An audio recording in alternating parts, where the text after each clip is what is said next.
All right, I'm going to hit the open. Stand by.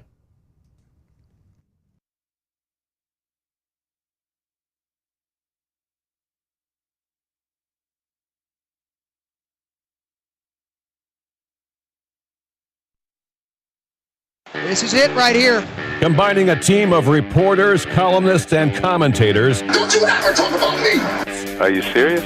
Jack Ebling has brought thought-provoking discussion. What are you doing? That's a damn coaching mistake! Opinion. The customer is the one who decides when the future gets here. Oh, no! The ship is on fire! You have to check the report. Are you kidding me? That game was fixed. And overall infotainment. I'll take Jim Harbaugh. What has he done? Crazy cootie coming at you. Quiet, please. In exactly 15 seconds, we'll be on the air. Thanks, big fella. Don't you ever come back here again. No arguments. Those are called ass tunes. So buckle up. You talking to me? It's time for The Drive with Jack Ebling.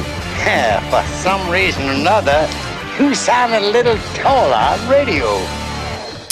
Great afternoon, Mid-Michigan and beyond, and welcome to The Drive with Jack, the Spotlight Radio Network.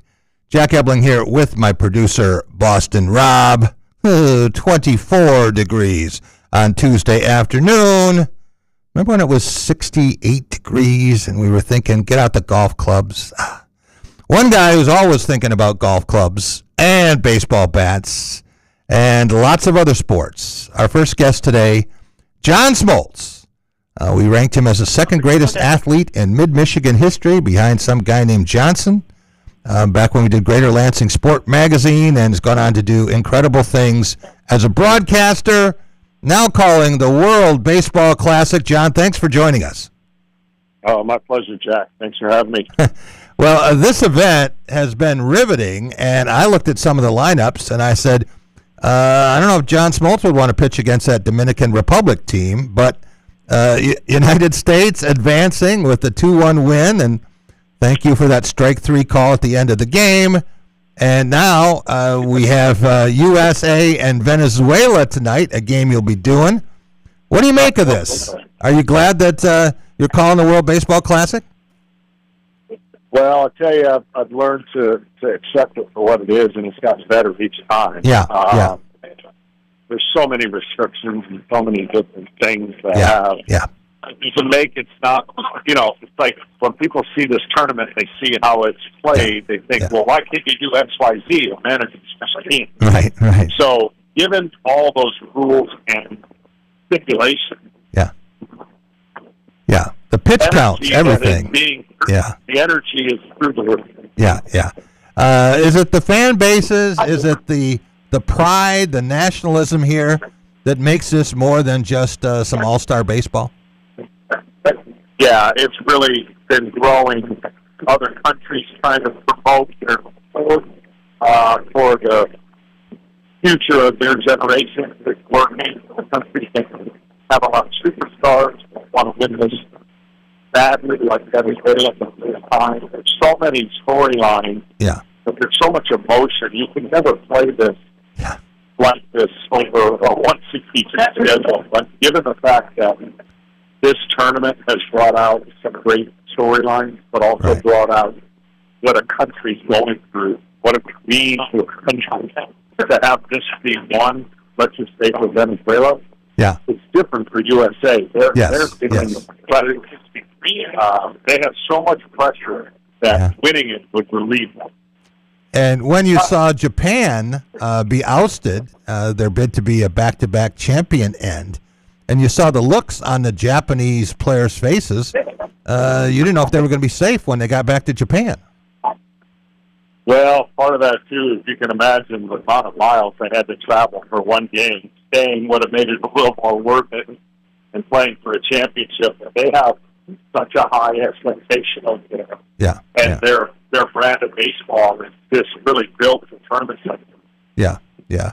John, there was a point not long ago, about a week ago, when it looked like Team USA might not make this area of the tournament, might be knocked out in pool play before it got to the championship level in the semifinals. I've never seen anything like that before where a tiebreaker involved runs allowed and outs recorded. Yeah, there's so many different, I equate it to golf rules. Yeah. Everybody thinks they know all the golf rules. They have no clue. Just it's digested a book. Right. And I don't think everybody understands the way this works. And certainly there are levels of tiebreakers and levels of strategy that you would never employ during a regular season. In other words, scoring as many runs as you can when you're up by a lot would not go over very well in a regular season game. But this is very allotted for it because you have to know that certain scenarios will give you a better option. Even if winning the game and you give up too many runs, you could lose on a tiebreaker. Yes. So putting in pitchers, putting in strategy that would be totally different based on winning a baseball game, you would think would be good enough. And sometimes in this format, it doesn't work. John, in your storied career, now we're talking about Hall of Fame, Cy Young Award, most saves, the wins, every award you could have, pitching in World Series multiple times. Where would it have ranked for you if you could pitch an event like this in a championship game against Japan, Venezuela, Dominican Republic, and pitch 7 shutout innings? Well, it would be nothing like it in March. It would be the greatest feeling in March. Right. And I think that's the difference for the USA players. But to be honest, wearing a USA uniform, I got to do it in the Junior Olympics. I lost in the gold medal game against Cuba. Okay. 2-1. Okay. And that was one of the most frustrating feelings I've ever had because I wanted to do something special. And, of course, coming on the losing end. So to wear a jersey and win a championship would go a long ways in that regard, because that would mean a lot for the country and for the opportunity. Yeah, I saw Miguel Cabrera and the big smile on his face, and I thought Albert Pujols conducted himself in the postgame with all the class that I expected from him. Didn't want to talk about any umpiring decisions, anything else. Right. He was Prince Albert all the way. As you look at guys, do you see a different side of them in an event like this? Oh, absolutely. Again, there's so much pressure, and there's so many different ways that this is different than regular season baseball games, that you can see the sense of pride and sense of accomplishment if they were able to win a tournament like this for the country. Our guest is the great John Smoltz, and not only was he a spectacular athlete going back to his days Lansing Waverly, every year we still watch the home run against Sexton in the Diamond Classic. And then on, a lot of people don't know that Judd Heathcote had big plans for you on the Michigan State basketball team. When we did Judd's book, he said, that was one of his big regrets. He didn't have Smoltz out there. So lots there. And I'm thinking about all the things that you did, but all the things that you could have done. John, would you rather have played in the Masters and been on the leaderboard in the final day, or been a point guard for Michigan State in the Final Four? That's easy. Point guard in the Final Four. And that would have been something that, basketball's my love. So just getting a chance to do that would have been unbelievable. And knowing that, it would be in the Final Four would be... I love team sports. I love being part of a team. Yeah. The Masters would be a solo, be an individual thing. Don't get me wrong, that'd be pretty cool too. Yeah. But being part of a team is something that I could impact in several different ways and be a part of a team accomplishment, team championship. I do miss the ability to play basketball. But I'll live vicariously through my 3 grandsons because they're going to be about 6'10", 6'9". Wow. So I'll live through them. My son-in-law is 6'11", played basketball at Liberty, so it's definitely going to have an opportunity to watch them play a lot of basketball. John, you mentioned that you love team sports. You can also play golf with the best in the world, and for your age bracket, you have to rank right up there. But what is it about team sports the lessons that they teach that you cannot learn anywhere else. I used to talk about that serving in the military, but not many people do that anymore. As far as participating in team sports, how important is that? Well, I've always been brought up in that, and I love the impact you can have and motivating your teammates and giving the best you have for that day. Team sports can be changed by moments and actions that are out of your control, but for the most part, I've loved that part of leadership and getting guys pull together for a common goal and getting the most out of them. And just that bantering that goes on in the clubhouse back and forth that, you miss when you lose that sport and you're done and your competitive void is gone. So I've started, this part of starting a new tour called The Pro. Yeah. And it's for ex-athletes and golfers ex-athletes that play golf. And we got a chance to fill that competitive void now through golf. And it's fresh for us. So all the guys that have played in sports and have an expiration date, golf gives you a little extra time to do that. John, we enjoy watching you and Joe Davis, the Mid-Michigan Booth tandem. Of course, from Potterville for Joe, and you guys grew up fairly close together. When did you realize that, when my playing days are done, I'm going to still be at the ballpark for the big games, but in the booth? And when did you know that you'd have a chance to do World Series and be the best in the business of what you do? Well, it just organically happened. I never put it in a plan or even looked at it that way. I got an opportunity after I retired. The opportunity was there, and I jumped at it. And then the next thing you know, I'm kind of climbing the ranks trying to get to this level. And been fortunate enough to get to this level to do it for the last 11 years now at the World Series level. Yeah. And I just told my agent 16 years ago, if I'm going to do this broadcasting thing, I don't want to do it just to do it. I'd like to do it at the highest level. And about 6-7 years later, I was able to be in a position for Fox, and hopefully we'll see how long it takes. John, how does it feel to know that so many current Major League players want to be John Smoltz someday, and it doesn't mean pitching for the Atlanta Braves?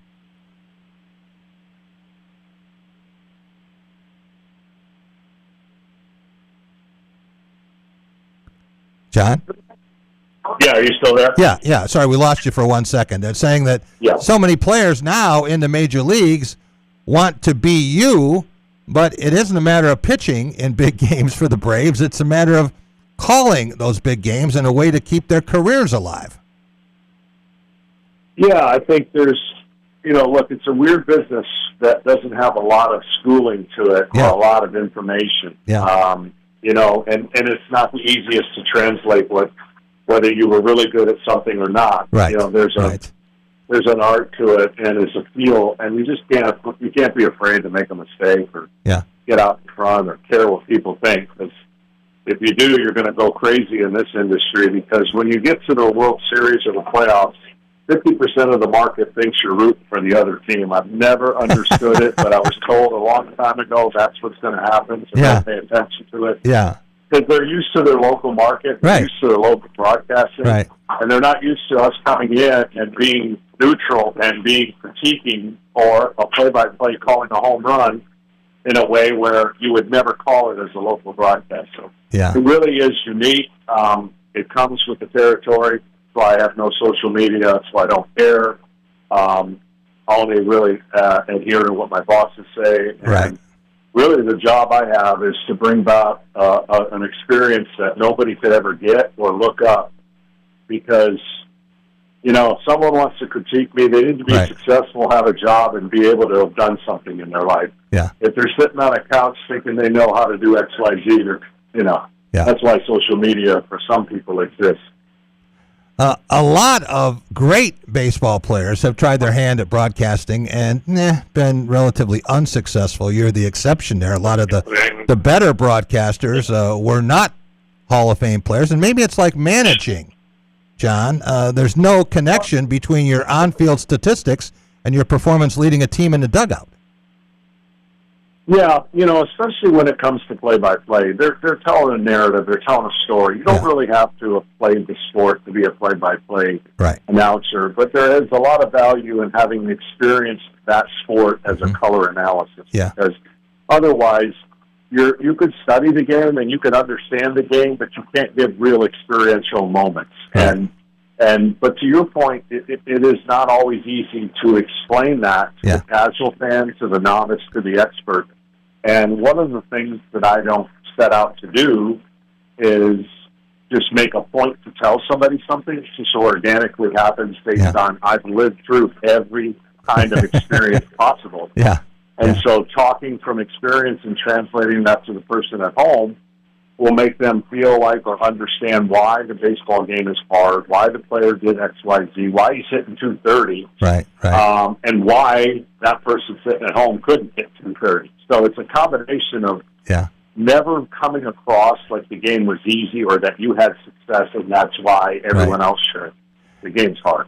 John, thanks so much for your time. Hey, we're looking forward to seeing you in early May, year 2 for Strikeout Baseball at John Smoltz Stadium here in downtown Lansing, and really caught on late last year. And Jeff Lazarus and company, they're working really hard at this, and we got some big plans, and it'd be great to see you there for the start of the second season. Yeah, looking forward to it, and certainly better weather to come. John Smoltz, and you can catch him on the World Baseball Classic Championship game tonight. Venezuela and Team USA. We'll be right back, and we're going to talk with Tony Garcia. Normally he's with us on Thursdays. Not this week. Got some basketball games being played. Michigan State at 4:05, Michigan at 7:10, in Buffalo at KeyBank Center. But we're going to talk with Tony today a little bit about the Wolverines and the number 1 seed in the Midwest, and also in the Big Ten tournament. 2 gutty wins, close games, both of them closer than people expected, and then the loss to the Purdue Boilermakers. We'll be right back. Jack Ebling here with my good friend Matt Sloan at Graph of Okemos. Some great product here in early 2026. You got it, Jack.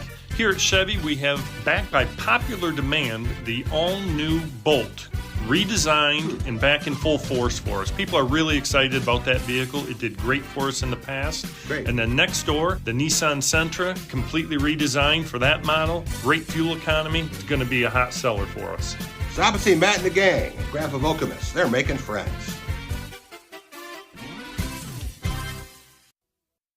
So, it's been a while since you've had your jewelry cleaned and inspected, right? Where will you go and who will you trust with your most valuable and treasured heirlooms?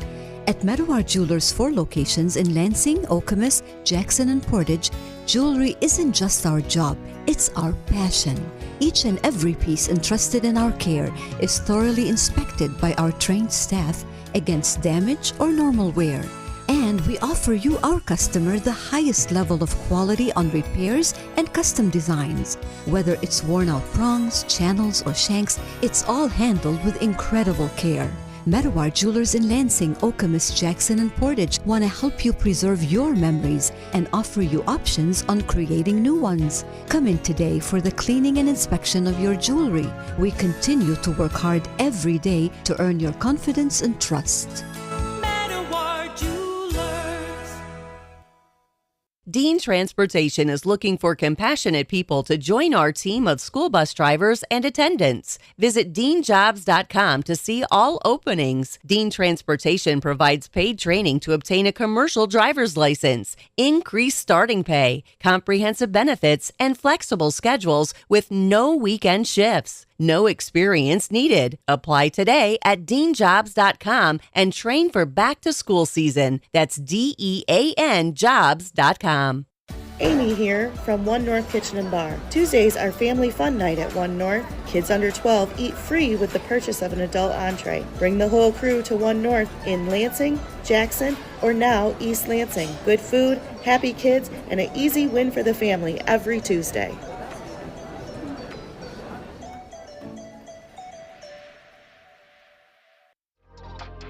Are you passionate about college sports? Foster Swift Sports Talk is your go-to podcast dedicated to addressing the hottest topics in college athletics, including recruiting practices, NIL, the trade portal, collectives, and revenue generation. Join us as we bring you insights from student athletes, college head coaches, administrators, and other industry leaders as they share their experiences in this rapidly changing arena. Our mission is to share information and help educate student athletes, parents, coaches, and other stakeholders with the knowledge, resources, and strategies they need to make informed decisions and maximize each college athlete's potential for long-term success. Check out our latest episode where we're joined by Chicago Bears offensive line coach Dan Richard to discuss the Bears' 2025 successful season and his coaching career in general.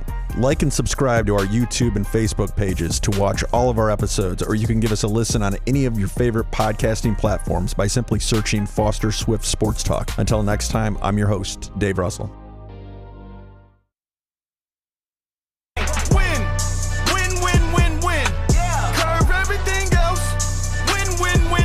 Welcome back. It is The Drive with Jack, the Spotlight Radio Network. Jack Ebling here with my producer, Boston Rob. Rob, we want to welcome in Tony Garcia from the Detroit Free Press. Does a great job covering the University of Michigan and covering a lot of wins this year. No question about that. 31 of them now, I believe, in 34 opportunities. Tony, where are you as we speak? I am still at my home in Ann Arbor, scheduled to fly out to Buffalo in 18 hours. 18 hours. Okay. Did you consider driving? There are a lot of people from mid-Michigan and I believe the Ann Arbor area who are going to try to go around Lake Erie. Was that an automatic flight for you? No, I was considering the drive as well, but just last month we had drives to Evanston, to West Lafayette, to Columbus. Drove to Chicago this weekend. Anticipating driving to Chicago next weekend, possibly Indy the weekend after that. Okay. And I just didn't want to do another 10 hours in the car. You wanted to get your frequent flyer miles while you could, right? You could take advantage of that. That's right. Is there usually a time that you say, okay, that's too far to drive? This is right on the cusp. Usually anything under 5, I will drive. This is like 4 hours and 50 minutes.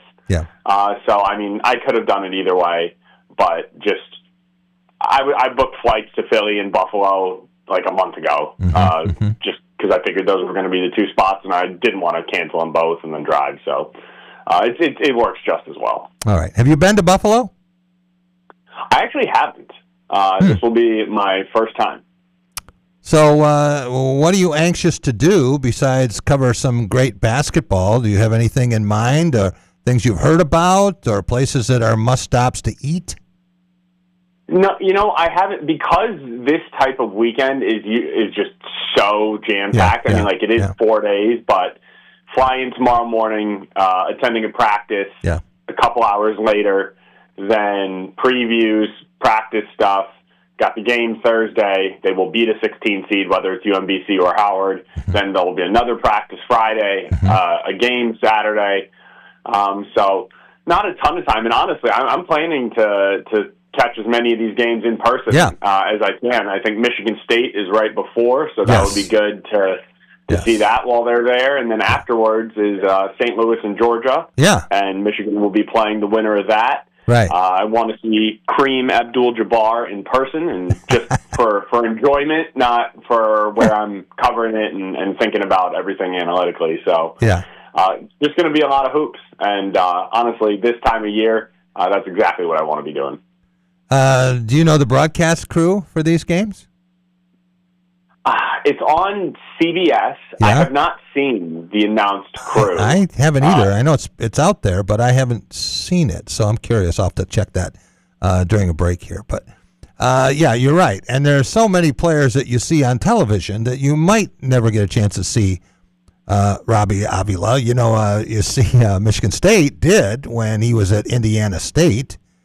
And, you get players from Louisville who are big-time freshmen. You don't know what their status is going to be. But there are a lot of players as you follow the NCAA tournament. And I know media members, Tony, who only watch their team or care about their team, and the rest of the time they're killing brain cells or in other climate, they're on the golf course, they're doing other things. I don't think I have missed more than one game at an NCAA tournament site in my 40 years of NCAA tournaments. Well, you are one of one, Jack, and that's why you are where you are, and you're the legend. I gotta admit, if it wasn't 35 and sunny, I might sneak away to a golf course one day, on an off day, maybe on a Friday, and then stream the tournament on my phone while I'm trying to play bogey golf. I have one funny story for you about that. We were covering games in Tucson, and Jack Saylor, Detroit Free Press legend and former president of the Golf Writers Association of America, had connections, so he could get us on golf courses wherever we went. And we wound up playing this course, and he wound up chasing a golf ball and getting chased by a Gila monster. Oh, no. Yeah. As fast as I've ever seen Jack Saylor move, which isn't that fast, but fast enough. Yeah. So for Michigan as the 1 seed in the Midwest, as everyone projected, as you look at the rest of that bracket, Tony, favorable for the Wolverines. Iowa State on the right day can be a tough opponent for anyone. Yeah, I don't know. I don't know which 2 seed wouldn't be tough on their best day, right? Like, I mean, even I would say Purdue might be the weakest of the 2 seeds, and they beat Michigan 48 hours ago. Yeah. So no. I mean, I think the 4-5 draw is pretty favorable. I think Alabama. You've seen the headlines; they're going through it for sure, and I think they're just so 3-point dependent. I think that Michigan can handle them. And should it be Texas Tech? With J.T. Toppin, that's an entirely different story. But obviously, the All-American tore his ACL, so he's out. And then if somehow it's the 12, if it's Hofstra or Akron who get through, I think Michigan will obviously be very heavily favored. So I like their path getting to the Elite Eight. And then, I think St. Louis could actually present some problems, but I would still expect Michigan to win that game. And then in the Elite Eight, you're going to be playing a good team. You got to play well. And I think Iowa State's going to be tough. But and Virginia, I just haven't been sold on Virginia. Maybe if by the time if they're in the Elite Eight, you kind of have to be sold on the team eventually. Yeah. Maybe that would do it. And so, no, but I think, and that's why it's so important to get a 1 seed, right? It's like you're looking around, it's like, man, like, where's the powerhouse in this bracket? It's like, oh yeah, like, we're the powerhouse in the bracket. Like, if you're the 1 seed, like, that's how you're sort of feeling. And by not having to go through a 1 until a Final Four, that's a good place to be. The broadcast team for all 4 of these games on Thursday, and then again in the round of 32 on Saturday, is Brian Anderson, Jim Jackson, and Allie LaForce. Thank you, Rob. That's an interesting pairing, but I don't think anyone will be upset. Certainly Jim Jackson has called Michigan and Michigan State games many times. Brian Anderson is a pro. He's got a lot of NBA experience, so that's a good pairing. And Allie LaForce was a college basketball player, so I think that would help a little bit. Looking forward to seeing them there. In terms of the other regions, let's start with the Big Ten. How do you think the Big Ten fared? Got 9 teams in, and if Indiana was the 10th, if the Hoosiers had gotten in, I said, Tony, then the field needed to shrink because they are not an NCAA tournament team by any stretch of the imagination. Any team that has a 7-game losing streak against Northwestern, to me, doesn't belong in the NCAA tournament. But as you look at the Big Ten with a 1, very nearly the 1-1, turned out to be the third 1 seed. And then you look at Purdue as a 2, and then you've got the group of 3s and 4s, and Wisconsin maybe could have even crept up a little higher. You think the Big Ten got the respect it deserved? I do. I don't really have a ton of problem with where any of it landed. It feels like, honestly, I like that. you wish that there had been precedent for it in years past. I like that the Big Ten tournament seemed to matter this year. Yes, right? I agree. Like Purdue winning 4 games in 4 days. Yeah. And Michigan State and Illinois bowing out in their first games. Yeah. They fall to the 3. They were both 2s ahead of time, and Purdue sort of sneaks in, takes that 2 seed. Iowa State made a run in the Big 12 tournament, and I mean, if you're losing on a crazy buzzer beater to the second 1 seed overall on a neutral site, I mean, it's almost like a positive thing, right? Not a negative. So I really agree with the vast majority of it. Wisconsin, they're just not consistent enough. Yeah. I think 5 is like really fair for them in the season they've had.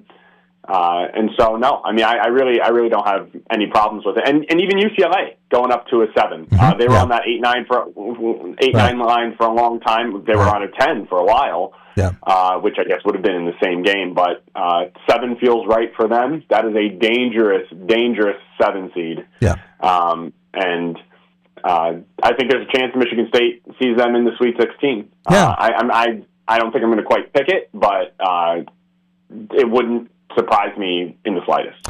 I think I would have picked that. I did not. I would have, Tony, if Tyler Bilodeau hadn't been injured, and he should be back, but back 100% are a different thing. And Donovan Dent, he played, 9 minutes of the semifinal game there against Purdue, and then he went down, so who knows what his status is going to be. But I look at some of the teams now that seem very happy with where they are.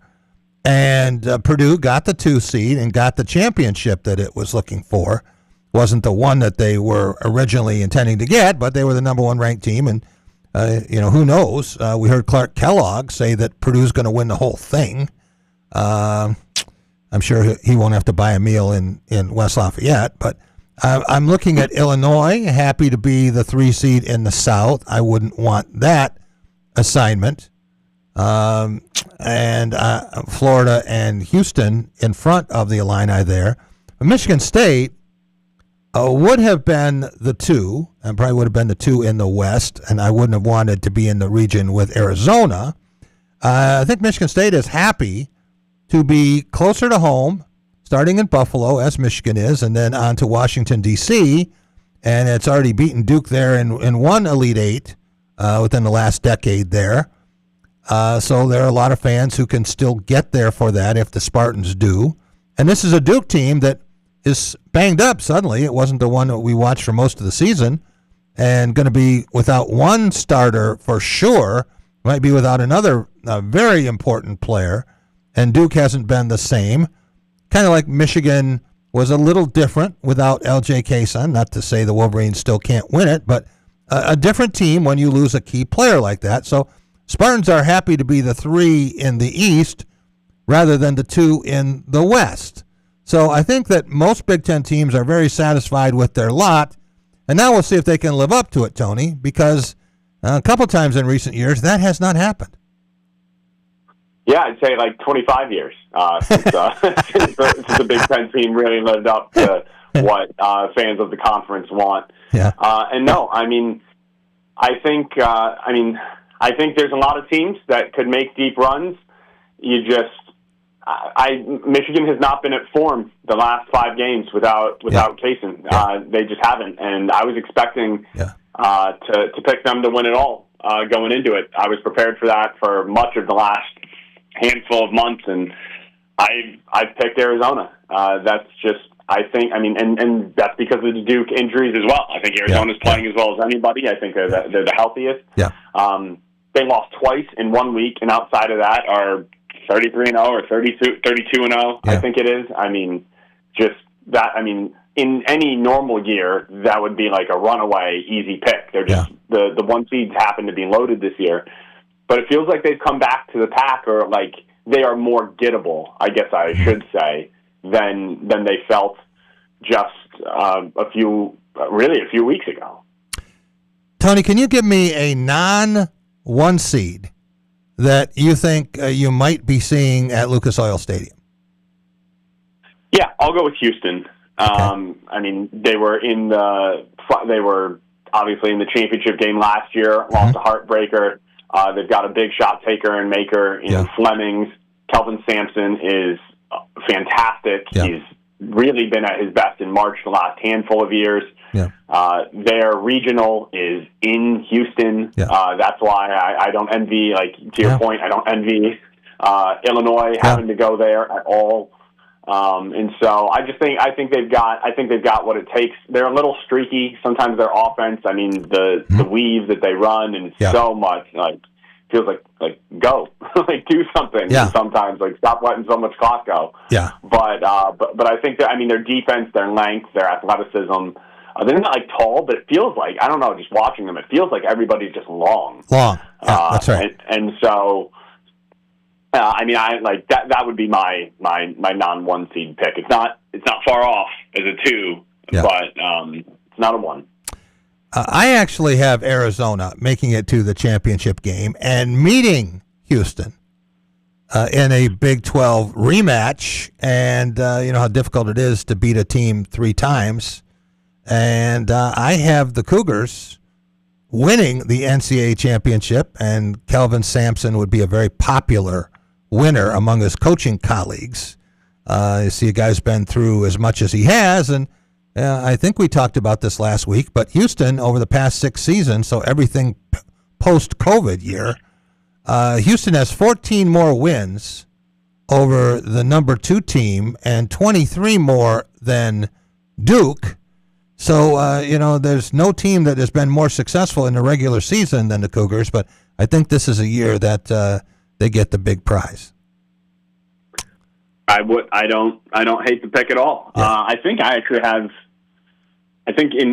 I've done 2 brackets, and in one I have Duke going just because, I mean, they really are so talented, and you wish you knew more about Caleb Foster and Patrick Gongba, right? Like, what are the extent of these injuries? Yeah. And if I had more clarity one way or the other, I mean, Kansas or St. John's beating them in the Sweet 16 is not out of the realm of possibility. That's right. Nor is a national title. Right. That's right. So I got Duke in 1 and going. I got Houston in 1 going, but I picked Arizona to win it all in both. How close were you to picking Michigan? And it wouldn't have been a homer pick. It would have been certainly justifiable. Was that a strong consideration for you? It was. This last weekend really changed things for me. And I mean, I'll probably end up. I could very easily be wrong. I mean, they're still absolutely capable of winning it all. Mm-hmm. But it's been a couple weeks since they've played their best, and what I've been pointing out to people is they've played 5 games without L.J. Kaysen. They have either been in a one-possession game or trailed with less than 5 minutes to go in every single game. They needed essentially, a last-minute shot to beat Iowa. They were down 2 against Ohio State, and it was a 2-point game with 10 seconds left. The Axel had to ice it at the line. Right. Obviously, the buzzer beater against Wisconsin, and even the Michigan State game, and that was the only home game of the bunch, and that was a 3-point game with 3:45 to go, and they were just able to. Yaxel hit a big 3 in that one as well, and State went cold late. And again, Michigan gets credit for shutting Ohio State's water off, shutting Michigan State's water off. It's not a coincidence. But and then, of course, they lost to Purdue. And so just 5 games in a row. Like, you really want to be peaking going into March. I think Michigan definitely is not peaking. They're still very good. Yeah. But I just don't think they're at top form right now. They're going to need Elliot Cadeau is going to have to be fantastic. There's just no other option. And he can be, but he can also disappear from time to time. I think the guy who might be a key player for Michigan here is Trey McKinney, because he's the freshman who's really a junior. I want to see his birth certificate. I know, 6'4", 225, built like a brick. You know what? Yeah. This guy. I mean, he is loaded. He is fully loaded. He looks like. I mean, he looks like a tight end, like a short tight end, or like an edge rusher. I mean, he's just like huge for a combo guard, and. He's been great, but again, he is, and he has been rock solid. I mean, he really never hit a freshman wall, but he was not at his best against Purdue. He just had an okay game, not a terrible game, not a great game, not a good game by his standards. Yeah. And without LJ, They just need more creation. Like Yaxel does a number of things tremendously well, and I really liked his aggression in the second half of that Purdue game. But it was a bit too little, too late. Yeah, and so like LJ is their number one. Like, gotta have a bucket. He can get you a bucket. He can get in the lane. He can draw a foul. He still has. I mean, he's not a pass first guy by any means, but he will. He is a willing passer, and they really they sorely miss it. Last thing for you, Tony. Appreciate your time today. We know that fan bases look at championships depending on how they do in the various competitions. And if you win a Big Ten tournament, suddenly that's a great thing. And if you don't, and it doesn't matter much. I've seen that with Michigan State, and now I'm getting a little of that from some Michigan people. But what about this Purdue team you saw on Sunday? Where has that group been? I mean, just that sense of urgency, right? Like you see so often when you have these teams that are similar year over year, and you think they're going to get better. Yeah. I mean, eventually there's the weight of expectation throughout the year is part of it, but also just like not moving pieces. And like they're kind of a known commodity, right? Like people know what Purdue is going to try to do to you. Whereas more data was collected on the rest of the league throughout the year, in my opinion. And then by the time it's at the end of the season and everybody knows everybody, Purdue's elite talent is really winning out. I mean, it took till the end of the year to get there, but their game plan just so much better against Michigan the second time around. Spacing the floor, pulling Mara away from the bucket. He still had a couple blocks, but nowhere near as much. Oscar Clough was much better. I mean, he was a ghost in the first meeting in West Lafayette. He is really key to what they're doing. Fletcher Lawyer is pretty streaky, but he is on one of those good streaks right now. He has been hitting threes. I mean, the first 2 threes he hit against Michigan were so high difficulty. I mean, a pump fake side step, then a fadeaway on the other one, like just really high level shots. And Braden Smith makes everything go. And when Trey Kaufman-Renn is hitting floaters, I mean, it's a ton of talent. And it feels like unlike Michigan, which is not peaking right now, Purdue is. I still just can't pick them because their interior defense is not, in my estimation, up to where you need for a national championship team. But they've got enough to do it. I just don't think they will. So we know Yaxel Lendeborg is the Big Ten Player of the Year, first-team All-American. We saw today Jeremy Fears Jr., second-team All-American, but I'm looking around this league. Tony, I don't remember a year where there were so many elite point guards. I mean, we talk about Braden Smith. Here he's going to be the all-time assist leader. Keaton Wagler, he put up the 46 points in Mackey Arena, and he's elite. You look at Bruce Thornton, the all-time leading scorer at Ohio State. Donovan Dent, he's the first player ever to have a triple-double in the Big Ten tournament and absolutely destroyed Michigan State. We haven't talked about the Nick Boyds of the world or Sturts or any of these. It's amazing. If you could have one Big Ten point guard to win a game, who would you pick? Oh, that's a very good question. I mean, part of me wants to go Jeremy Fears Jr. He's really high up there. But I think I'd probably have to go with Braden Smith. I think Jeremy Fears Jr. was better this year, but just Smith can create just as well, and his shot is more consistent.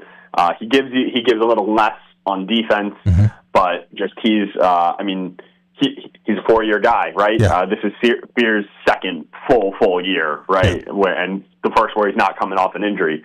So next year, I think it's definitely going to be Jeremy Fears Jr. But and then, I mean, obviously, like Keaton Wagler is the one I want to say next. But I have watched Nick Boyd just tear teams apart. I mean, he's been fantastic against Michigan twice. And Donovan Dent down the stretch. I mean, you said it was. I mean, I saw a stat. He had like 72 assists and 4 turnovers in like a 7-game stretch. It wound up 78 and 6. 78 assists, 6 turnovers in 8 games. Tony. Yeah, I mean, 12 to 1, like 2 to 1 is really the number. 3 to 1 is very good. 4 to 1 is elite, and that's triple the elite rate. So, and then we didn't even mention Bennett Sturts. who is the sole reason Iowa's in the NCAA tournament. Yeah. So I'm with you. This is, maybe the best point guard play across the conference. I would say certainly of my life, of my relevant life, and I think maybe in the history of the league. One of those point guards is going to be 7th team All Big Ten, and I would like him to lead my team, whoever he is. Tony, we will see you at KeyBank Center. We're not getting there until Thursday. Hope to be there before the first game. Got to be there before the second game, but we are leaving very early Thursday morning, and hoping we don't have any car issues or weather problems. Look forward to seeing you there. I do as well. Drive safe. Tony Garcia of the Detroit Free Press. When we get back, you're going to hear from new Michigan State head football coach Pat Fitzgerald. Team's first spring practice session today. And we were over there, Rob. You would not have believed the collection of ne'er-do-wells in the media there at 8:40 a.m. for a press conference, and many were there at 6:40. I was going to say, the real Warriors were there at 6:40 a.m. That was not yours truly. But I know Coach goes into why this is happening so early. So stay tuned after this break as we'll hear from Pat Fitzgerald. Absolutely. We'll be right back on The Drive with Jack. Dean Transportation is looking for compassionate people to join our team of school bus drivers and attendants. Visit deanjobs.com to see all openings. Dean Transportation provides paid training to obtain a commercial driver's license, increased starting pay, comprehensive benefits, and flexible schedules with no weekend shifts. No experience needed. Apply today at deanjobs.com and train for back to school season. That's DEAN jobs.com. Hey, Jack, I'm looking for a lunch deal that actually scores. One North Kitchen and Bar has a 2 for $12 lunch combo, right, Jeremy? Absolutely. We can mix and match half sandwiches, salads, soups, or classics like cheese quesadillas and personal pizzas. Weekdays 11 to 2 and Saturdays from 10 to 2. One North. Easy win.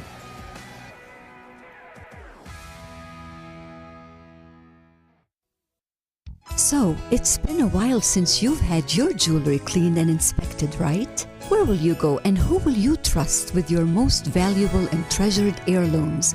At Meadowar Jewelers' 4 locations in Lansing, Okemos, Jackson, and Portage, jewelry isn't just our job, it's our passion. Each and every piece entrusted in our care is thoroughly inspected by our trained staff against damage or normal wear.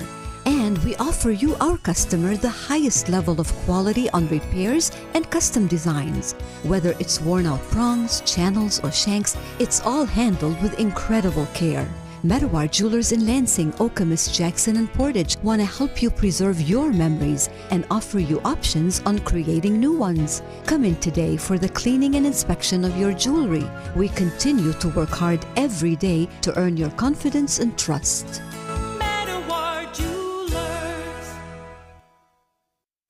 Jack Ebling here with my good friend Matt Sloan at Graf of Okemos. Great time to get a great vehicle. Fantastic time, Jack. 0% financing is back.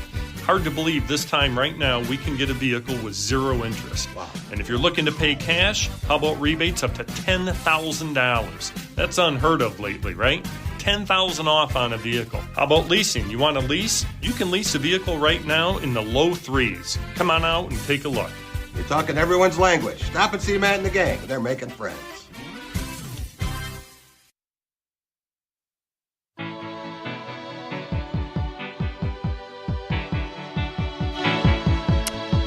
Welcome back. It is the Drive with Jack, Spotlight Radio Network. We got St. Patrick's Day. And a lot of people thinking that is for Pat Fitzgerald. It is not. But he was on his way into the football building today, and, you're talking about in the 4 o'clock hour, he is seeing students line up outside various establishments, and thank goodness he didn't pull over, and as he is wont to do, he might have stood in line with them for a while. But nonetheless, Michigan State football off to a big start for spring practice and beginning in a unique way. Rob, he talks about the New England Patriots and Mike Vrabel. Yeah. And how he started his practice session, first one with the Patriots. And he had a very interesting way to start with Michigan State, maybe planting the seeds of success. Here's Pat Fitzgerald this morning, Scandalaris Center. Good morning. Thanks for being here. I know bright and early. It's great to be back in football. Also great to be doing it on St. Patrick's Day. So it was fun driving in from Bath. A couple establishments with lines of students already out there at 4:50 this morning. As a Chicago Irishman, way to go, students. Be safe, be smart. But a lot of fun to see them, and then just great to be out on the field with the guys. I've been working obviously diligently since day one when I got here to get to this point, and today was a great first step. I got pages of notes of ways that we got to get a lot better, but that's to be expected after going through just our first workout together, really on the field, collectively as a squad. So guys came ready to work, and it's crazy to think we only have 14 left. So I'll answer any and all questions, but thanks again for being here. You're a coach who takes this very seriously, but the little boy in you, how much fun did you have today? I think if you're not having fun with football, then you shouldn't be a part of it. You got to love it. You got to love everything about it. And I don't think you know how much you love something till you have it taken away from you. And I'm just honored to be in the role, and I'm honored to be here coaching these guys and developing them as men and as students, and hoping to build our program back to where it belongs, like I talked about initially. And did I have fun today? Yeah, absolutely. But we've just got a long way to go to build a team. It's not about me. It's about the guys and about the squad. Matt, the reason for the early practices, is that a practical thing? Yeah. Or are you trying to send a message and build a mindset? Yeah, Tuesday. I wish I was that smart. Tuesdays and Thursdays, we've got a couple guys with some class conflicts, and to be able to maximize the window of practice and not lose anybody so we can keep progressing as we go through the spring, we had to adjust some things that maybe I'm not typical or would prefer to do. But as I told the guys, we want to have that whatever-ish, 2-hour-ish window to be able to practice as hard as we can. And then we had to adjust meetings. So meetings went to last night and yesterday morning, if that makes sense. It'll be the same thing. They're going to unfortunately have to come back tonight, and we'll put today's practice to bed, so to speak. But then we get to have dinner together. So always able to find some different positives out of a unique schedule. Saturday we'll have kind of a normal flow. All right, so Tuesday, Thursday will be early, and then we'll go, I think we're on the field at 9:30 on Saturdays, which is a little bit more typical, and it'll be a more typical flow of practice too. Like, for example, today, special Tuesdays and Thursdays, kick games at the end of practice. Typically it'll be at the beginning and then sprinkled in somewhere in the middle. Because of our class conflicts, we had to move that, just move the practice plan around a little bit. So, yeah, it's a fun day. It's okay. Do you think you've made, 3.5 months you've been here, where the most progress been made, obviously, behind the scenes? Yeah, it's going to be a work in progress because we'll add a number of young men back or to the squad in June. But relationship building, the way we've worked our culture meetings on Wednesdays, which we'll have our 6th tomorrow, to the way we're trying to get the guys, walking in the building, to communicating with each other, to building relationships. That's them together. That's us with them. It's them with us.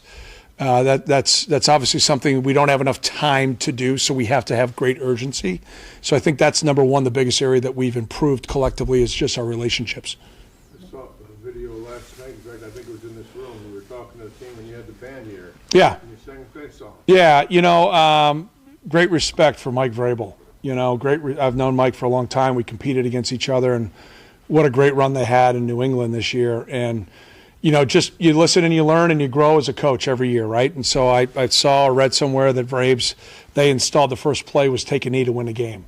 So I wanted the first play I installed to the team was to sing the fight song. I want everything we do to think about the end in mind. It's a process to get there, but you earn the privilege to sing the fight song with the band and the students. And that's what I wanted yesterday's message to be in our first team meeting to start spring ball. Did you ever play an instrument? I played the alto sax in the band. Yeah, the sax band members were fired up. I played the bass in the orchestra just because I was the tallest fourth grader back then. Don't ask me to do either right now. I would struggle mightily. But, yeah, it's great. And I've always believed in being a team of the students. I just think we play for our student body. We play for our alums. Obviously, we play for our macro level fans, everybody that supports Spartan Nation, but especially those that are on campus. And I've felt that as I've been on campus since December, how important athletics are here and how important our teams are, be it in Munn supporting the hockey team or in Breslin supporting our basketball teams. That's really all I've been able to get out to see. I've had a chance to see, I think, our rowing team in the weight room and our softball team out working out, baseball a little bit, soccer. But to see the way our students support our athletes is absolutely incredible. And we're not going to take that for granted. And the band and the spirit teams are all a part of that.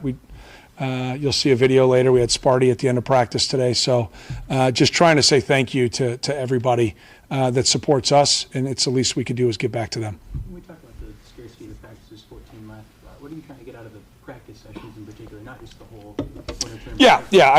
We obviously got a lot of things to get done schematically in all three phases, right? So we'll put that over here. That has to be done. But how we practice, fundamentally how we want to attack you. Whatever it is concept that we're doing in all three phases. And then obviously the communication standpoint. And eventually here as we move forward, it'll be the fundamental of physicality and taking the mental toughness that we've been trying to develop and turn that into physical toughness. So we got a lot to do. I mean, LeVar Woods did our intro to special teams before we went on break, and then we went again yesterday before practice today. And it was 4 pages of a to-do list, and that was just for the punt team. So we've got a lot of work to do, and we're going to lean into it. We're going to embrace it, and we're going to work our tails off to get it done. Somebody who's been doing this one time to lead your first practice in a couple of years. Yeah. Before you got on the field today, or maybe when you got on, did any sort of sentimentality or emotion hit you there? And also your first time ever leading a practice somewhere else. Yeah. Well, I've been around football for a long time. Started in second grade, so this isn't. I wasn't only at one place in my life. That's why I answer it that way. I think this is not about me. This is about our program and about our players. And so, was I a little excited last night? Yeah. Did I sleep a little? Maybe. But I sure was ready to rock at 4:00 this morning. And I thought about stopping the car and going and dabbing up the students at 4:50 when I was driving by. And I'm ignorant. I don't know the names of the 2 pubs. So I'm sorry. I'll learn them. But I thought that was really cool. That's what college is all about, man. Good, clean American fun. So as long as you're safe and smart, I'm all for it. Are you still in touch with Mike Vrabel? Mike, last time I saw Mikey, Titans practice at our building when they were getting ready to play the Bears. So I've seen him. We've texted periodically.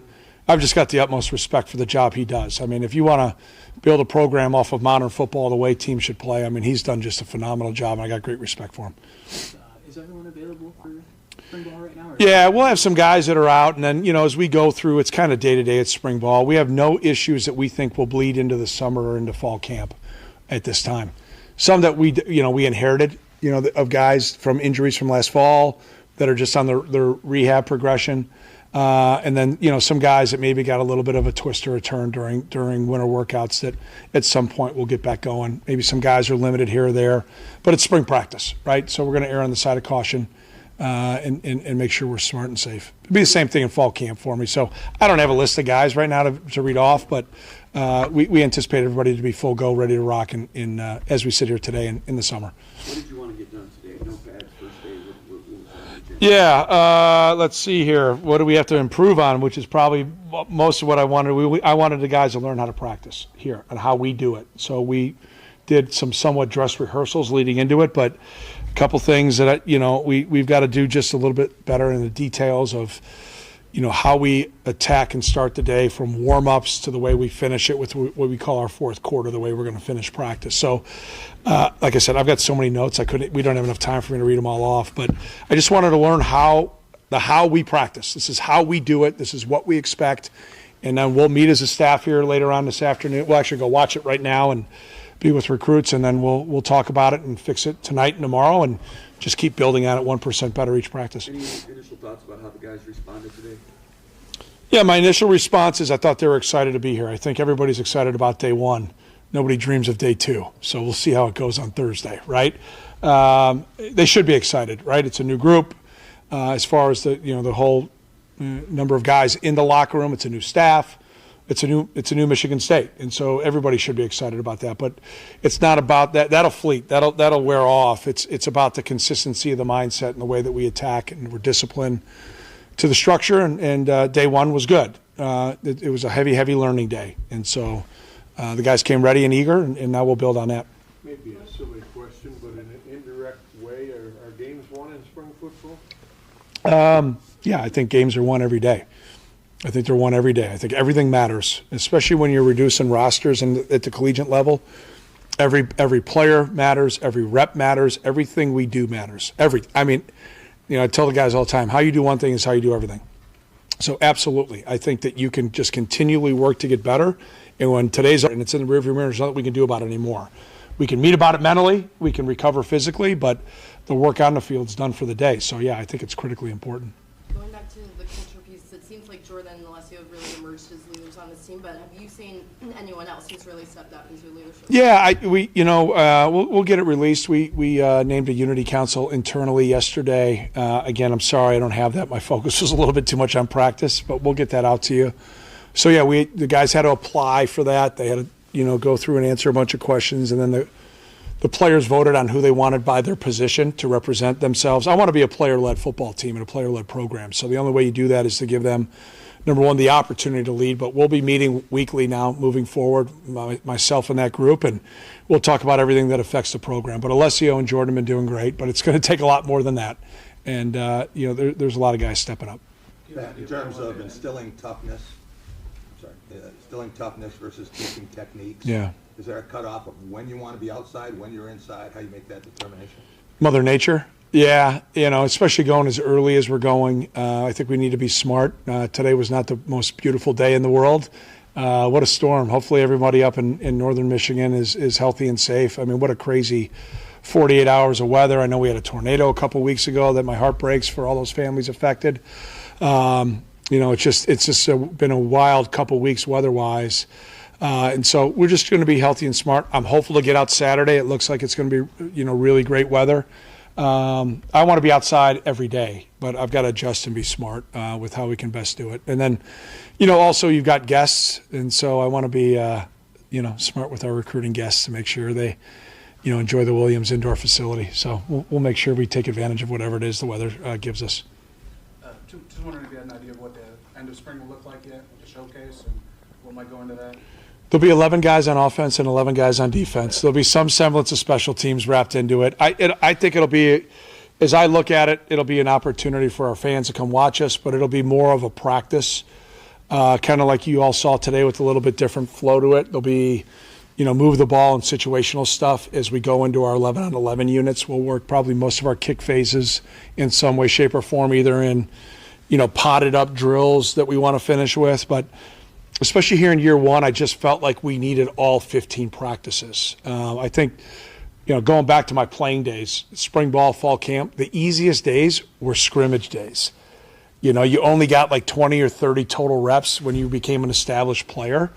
I want our guys taking 60 plus reps, every day that we're out there as a minimum. So, just trying to get, us built to get ready to take that next phase, which would be obviously summer workouts. So we've got to take advantage of every rep. Yeah, down the road, that may change. Right now, I feel strongly that we needed all 15 practices. What did you learn about these guys during winter conditioning? That they're hungry, that they wanted to build relationships with each other. The guys that stayed want to make, Spartan Nation proud, and the guys that are newcomers, either through the transfer portal or our freshmen that have early enrolled. They want to find a way to make a difference. And then just every day it's been about building relationships and going, again, back to how we want them to do things. This is what we want. This is how we want you to do it. Let's go do it. And then we just keep constantly talking to them about being coachable, and they've been great so far. Just really pleased with where things are at. Now it's just one day at a time trying to get better. 15 early enrollees? We did. From high school? Yes, sir. 15. You said there might be a couple additions in the summer? Well, yeah, we've got the guys that, are still part of the signing class, right, that aren't here, that are still in high school. Yeah, exactly. When you look at offensive line development through the spring, it's kind of hard to come away with this is our starting five. I don't know if I walk out of spring ball with a final depth chart regardless of position. I think it's where you're at when spring ball wraps up. And then, you kind of go into that third quarter phase as you look at the offseason, first quarter winter workouts, second quarter spring ball. third quarter of the off season to us is kind of, summer workouts, and which there'll be some with us, and then obviously some that are player led, and then you go into the fourth quarter in training camp, and really that chart's set as we go into game week, at the end of that fourth quarter of training camp. So everything else is fluid. I would not, as we're getting to know each other, I would not overanalyze. Oh, he's the left tackle. I would not do that right now. I wouldn't do it at the end of spring. It may just be the availability that day of who we have to put the groups together. And I know we'll move guys, especially in the O-line. We'll be moving guys around just to get depth at every position. I'll call it competitive depth. You'll hear me say a lot. So guys may play tackle and guard, may play guard and center, just so we've got competitive depth at every position. It'll be the same thing on the D-line, same thing at linebacker, same thing in our DB, like almost pretty much everywhere except quarterback, snapper, holder, kicker, punter. They're going to see guys probably moving around just to make sure we've got competitive depth. For the offensive line, if you create 5 ideal offensive line and put a line together, what would the sort of talents and abilities of those guys be? What would you? Yeah. 5 guys that will operate as one heartbeat, that get excited about moving people against their will. Rodney Bullard, is he still waiting on that NCAA waiver? And if he does, is the plan for him to stick around here? Well, we want him here. I'll tell you that for sure, 100%. And is he waiting for the waiver? Yes. And to my friends at the NCAA, can you please get it done? I'll leave it at that. First time seeing your staff that you built in action, really rolling, I guess. What did you think about just seeing that group put together? Yeah, it was fun to watch them. And again, it's part of my notes here. It says 4 staff. So we've got a lot of work to do. But it's a veteran group. I've really been impressed with our young assistants. So the assistants to the assistants. That group has really been grinding. And, we've got a lot when you bring in, really 2 new playbooks that need to get converted, need to get flipped over into how we do things, creating language and the operations and the systems. Those guys have been really doing a terrific job. There's a ton. I mean, Joe Rossi and I were just talking about, we had a drill, a special teams drill at the end, and, we just told the defense to put the ball in this hand and the offense was put the ball in the other hand, right? They were coaching them. So there's so many little details that we've got to work on. But I thought from a coaching standpoint, we were well organized today. We were well structured, and now it's time to put the pedal down a little bit more as we go into Thursday. A couple more. When you have a left-handed quarterback like Cam, is that a little different in terms of details and for the wide receivers? Like, how does that change things when he's in there? Yeah, as a lefty myself, we're just glad I'm not our quarterback. I'll leave it at that for a lot of reasons. But, yeah, it's a little bit different. The ball spins a little bit differently. But he throws a really, really good ball. And really clean. Ball comes out of his hand, really naturally. But that's just time on task. Those guys throwing routes on air, and getting the work in. And they would be used to it by the time we get to game day, for sure. Anything catch your eye today, or no surprises even? Yeah, I hate to be that coach that always says this. I got to watch the tape, but I only saw. I mean, it says stay up, right? That's something that every coach wants everybody off the ground. We were only on the ground 5 times total today. That was pretty good. And there were a couple reps where guys were about to go to the ground, and a teammate, and we talked about it yesterday in the team meeting about being the best practice team in the country. We've got to be the best teammates in the country. And so to see a couple of those examples will be something I'll highlight tomorrow in the team meeting. That was something from a structural standpoint with the guys I was very pleased with today. Everybody has a bracket. The Spartans going far? Number 1, they're going to win it. Absolutely. For sure, 100%. I got to fill out my women's bracket today, so I haven't gotten that done. So, yeah, no, excited to watch it. Fun time of the year, right? I mean, it starts tonight. Are the playing games tonight? I'll be working, but that's all right. Maybe we'll have it out in the background. But no, it's great. So we're excited to watch our teams go compete. We're excited for the hockey team to go compete in the tournament. So just wish them the best of luck and look forward to cheering them on. So. I'm curious about Charles Brantley. I think you might have talked about it before. But what have you observed with him coming back to the program? Yeah. Any thoughts about him initially? Yeah, I just think he's got a lot of passion, and I think when we talked about him coming back here, it's kind of like how I felt when I talked to everybody in town. He's like, I'd just like to come home, and I think that means something to him. And so we're excited to have him back and, just work through the process of getting him back going. And he's got a great smile. He's got a great attitude and just ecstatic that he's here. So, all right, everybody, appreciate it. Happy St. Patrick's Day. Go Green. Thanks. That is new Michigan State head football coach Pat Fitzgerald. Fitz makes football fun. Also, the passion Tom Izzo always talks about liking it, loving it, or living it. Pat Fitzgerald lives the game, and Michigan State is going to be a big beneficiary of that, Rob. I was thinking, Pat is the 14th Michigan State head football coach that I've interacted with. And the only other one that I was enthusiastically supporting beforehand and saying could not have made a better hire was Nick Saban. Not George Perlis, not Mark D'Antonio. They all had their moments, and D'Antonio is the winningest coach in school history. But Saban, he beat Michigan twice in 5 years, and that includes a Michigan national championship season. Beat a number one ranked team in the country on the road, but he never won a bowl game. And he left the acrimony with school president Peter McPherson. Those two couldn't agree on what day it was. But Pat Fitzgerald is the perfect fit for Michigan State. Now, does that mean that they're going to have a run of 40 wins in 45 games the way D'Antonio did? No, it's not going to happen. The landscape has changed. Name, image, and likeness, pay for play, all of that has changed. That will not happen again at Michigan State. But is Michigan State going to be respected again? And that is something that's only happened one season out of the past 8. Thank you very much, K9. Well, you got to think of Pat Fitzgerald, too. He mentioned it in the press conference. It's kind of like his second chance. Yes, right? yes. So he's looking to not exonerate himself, but he's looking to get back into the trenches. So I think this is a brand new start, so to speak, for him as well. Yes, he's a college football, Hall of Famer. He's won almost every award except the Heisman Trophy that you can win as a player. But in terms of his reputation among colleagues, what he represents for a program, it didn't end the way that he wanted or could ever have envisioned at Northwestern, and he wasn't leaving Northwestern. I had said when he was still the coach of the Wildcats, God, it sure would be nice to have him coaching, covering him someday. And that would not have happened otherwise, because Northwestern was not removing Pat Fitzgerald for football-related performance. He had done too much there. And when you think about the opportunities he had, he turned down Notre Dame. He turned down Michigan twice. Yep. Michigan Athletic Director Dave Brandon actually flew to Chicago with contract in briefcase, expecting to come back with that and have a press conference, and Fitz told him no. Also told the Green Bay Packers no.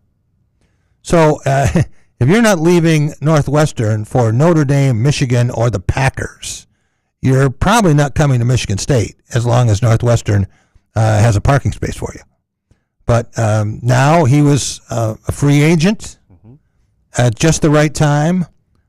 Couldn't wait to get back. Obviously, when he was exonerated from all that other BS that he was dealing with, he just sat back, right, and learned the landscape, right. And I think that is most certainly going to benefit him with all these other scenarios that he has to deal with now.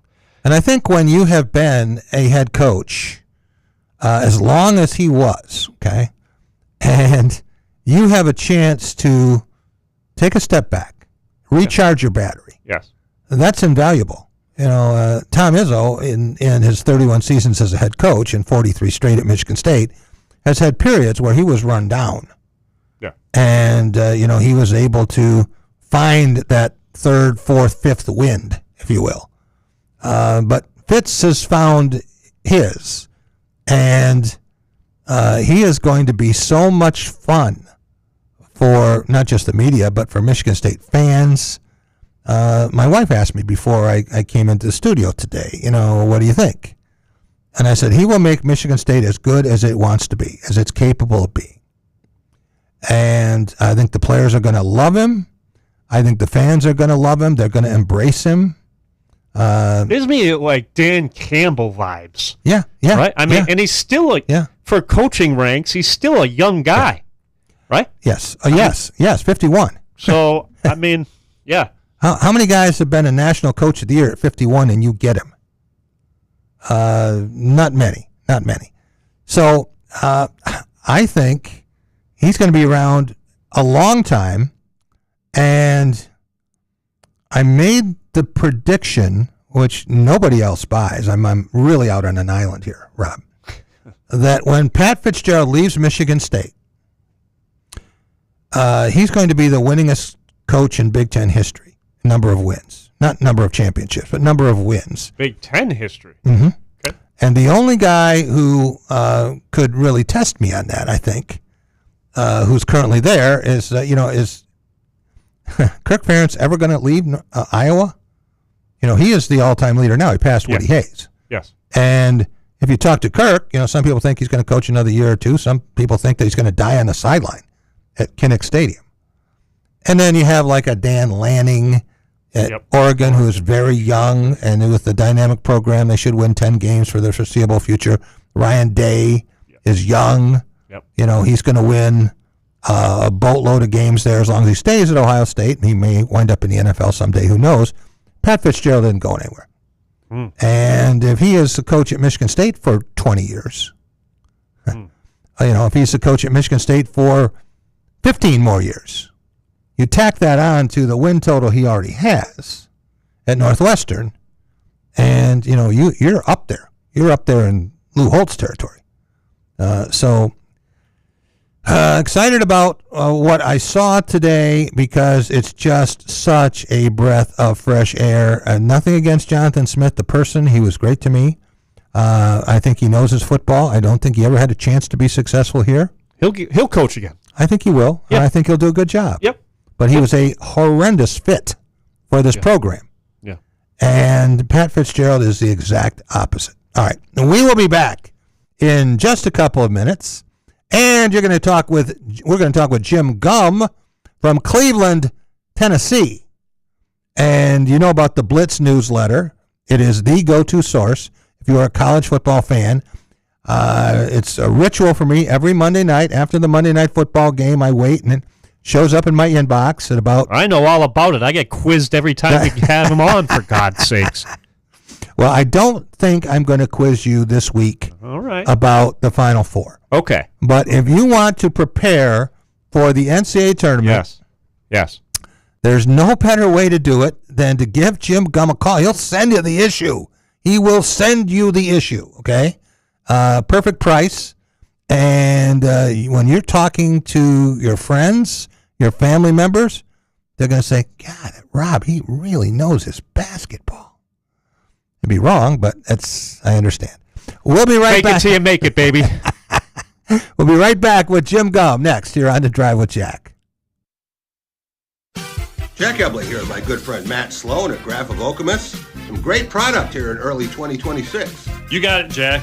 Here at Chevy, we have, backed by popular demand, the all-new Bolt, redesigned and back in full force for us. People are really excited about that vehicle. It did great for us in the past. Great. And then next door, the Nissan Sentra, completely redesigned for that model. Great fuel economy. It's going to be a hot seller for us. Stop and see Matt and the gang at Graph of Okemos. They're making friends. Dean Transportation is looking for compassionate people to join our team of school bus drivers and attendants. Visit deanjobs.com to see all openings. Dean Transportation provides paid training to obtain a commercial driver's license, increased starting pay, comprehensive benefits, and flexible schedules with no weekend shifts. No experience needed. Apply today at deanjobs.com and train for back to school season. That's DEAN jobs.com. Hey, Jack, you love a good gift card. Yes, Jeremy, I do. One North makes it even better. Reload your One North gift card now through January for 15% off and keep those good meals coming. Lunch, dinner, happy hour, covered. Reload it, use it, repeat. One North Kitchen and Bar. Where gift cards keep giving.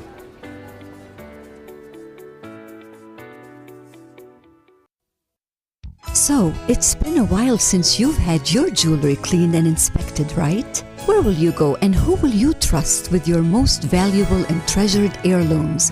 At Meadowar Jewelers' 4 locations in Lansing, Okemos, Jackson, and Portage, jewelry isn't just our job, it's our passion. Each and every piece entrusted in our care is thoroughly inspected by our trained staff against damage or normal wear. And we offer you, our customer, the highest level of quality on repairs and custom designs. Whether it's worn out prongs, channels, or shanks, it's all handled with incredible care. Meadowar Jewelers in Lansing, Okemos, Jackson, and Portage want to help you preserve your memories and offer you options on creating new ones. Come in today for the cleaning and inspection of your jewelry. We continue to work hard every day to earn your confidence and trust. Meadowar Jewelers. Jack Ebling here with my good friend Matt Sloan at Graf of Okemos. Great time to get a great vehicle. Fantastic time, Jack. 0% financing is back. Hard to believe this time right now we can get a vehicle with zero interest. Wow. And if you're looking to pay cash, how about rebates up to $10,000? That's unheard of lately, right? $10,000 off on a vehicle. How about leasing? You want to lease? You can lease a vehicle right now in the low threes. Come on out and take a look. You're talking everyone's language. Stop and see Matt and the gang. They're making friends.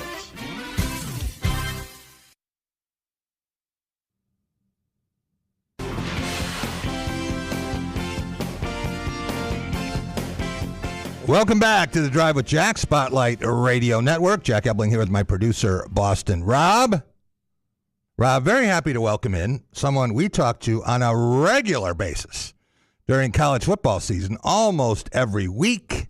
And then he took a much-needed break. But back with us for the Blitz Newsletter's NCAA Tournament Edition. Jim Gum, how long have you done that? It's been a while. I've been doing it for a while. That's the only time I deviate from football is during March Madness, because, hey, I'm a fan just like everyone else. So, I dive into the listen, I love college basketball, regular season, but, man, the postseason's so good. And I think the reason I like it, Jack, is it's a one-and-done situation. It's not like you win, best 2 out of 3 or 3 out of 5. It's one and done, and that's what makes March Madness so great. How long does it take you to prepare something like this issue, spectacular stuff that you won't get anywhere else? And in college football, I know you have time constraints, but here, how long have you been thinking about, I'm going to put that one in this year? Well, I do this every year, so obviously a lot of stuff I just have to update. Right. And then the meat of it from pages like 3, 4, 5, all the way through the page 7. Of course, page 8 has always got the brackets on it. But I just pick and choose what I want to put in there. A lot of times I have a lot of team-oriented stuff. Yeah. This year I decided to focus more on the actual Final Four itself. Yes. And Final Four records, both individual and team records. So I usually tell you what I enjoy and what makes me spend a half hour with the Blitz, even when I don't have it. What's your favorite part of this issue and something that you say, I'm really glad I put that in? I'm a fan, just like everyone else. A lot of the stuff that I put in is stuff that I'm curious about. Maybe I didn't know the answer, so I do a ton of research on this stuff, and and I do have time to compile the March Madness issue, to be honest with you, because there is a good month in between that I can really dive into things and find out stuff that I'm like, hey, I wonder who's the greatest rebounder or scorer in Final Four history. So, and I do stuff like that. So I do have the luxury of time. I'm looking at your projections from the Sweet 16 on through the Elite 8 to the Final Four, and you have all the 1 seeds, and you don't have all the 2 seeds. You have UCLA and Michigan State in a rematch in an East Sweet 16 matchup. But in general, you're kind of down on 2 seeds here. You don't have UConn moving on to the Elite 8. You don't have UConn in your Sweet 16. You don't have Houston in the Elite 8. You have them losing to Illinois. You do have Purdue, the Big Ten tournament champion Boilermakers, of them meeting Arizona in a 1-2 regional final. And you have Michigan and Iowa State. So of those teams, is there one team other than a 1 seed you look at and you say, that's who I would not want to play? Iowa State. Iowa State. I think Iowa State is really, really underrated. And I know, listen, I say that, and there are 2 seats, so apparently they're not that underrated, but they're really good. I've watched that team, and I'm just really impressed with the depth of that roster and some of their playmakers. So I think Michigan, if that happens, I think Michigan's going to have their hands full with Iowa State. Yeah. But, man, I'm telling you, I do think this is a deep, as far as the depth of number of teams that can make a run to the Final Four and win a national championship. I think it's a little deeper this year than in other years, only because I don't think we've got that super team. I think Duke's as close to a super team as we've got, but even they've got flaws. Yeah. One of the things that I enjoyed, a trip down memory lane, was every NCAA tournament played at Lucas Oil Stadium. Now, there have been a bunch of them in Indianapolis. Michigan State won its national championship in 2000 there, but that was before Lucas Oil Stadium. But there have been 3 Final Fours there. I've seen those games, actually. 2010 with Duke beating Butler. 2015 with Duke beating Wisconsin. And then 2021, and we remember Baylor. Really no one saw that one coming. And Baylor getting the best of Gonzaga. What do you remember about those games? And Indianapolis is a great place for tournaments. But what stands out about Lucas Oil Stadium?